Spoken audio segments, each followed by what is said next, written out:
বিশাল বিলের মাঝখানে হঠাৎ জ্বলে ওঠা এক রহস্যময় আগুন। আজ বলছি মুন্সিগঞ্জের আড়িয়াল বিলের সেই অদ্ভুত আলেয়ার গল্প।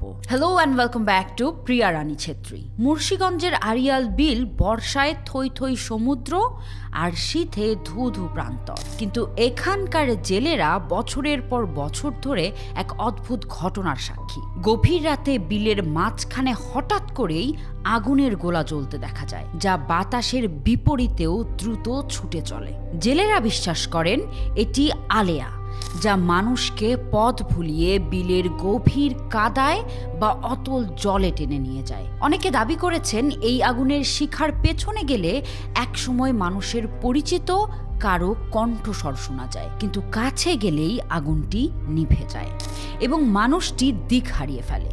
বিজ্ঞানের মতে এটি হয়তো জলাভূমির নিচে জমে থাকা মিথেন গ্যাসের দহন, কিন্তু স্থানীয়দের মনে আজও এক প্রশ্ন, কেন এই আগুন মানুষকে সম্মোহিত করে বিপদের দিকে নিয়ে যায়? আড়িয়াল বিলের এই আদিম নিস্তব্ধতায় কি আজও কোনো অতৃপ্ত শক্তি খেলা করে? আপনি কি কখনো বিলের মাঝে এমন অদ্ভুত আলো দেখেছেন? কমেন্টে জানান। আমি প্রিয়া রানী ছেত্রী, দেখা হবে পরের ভিডিওতে।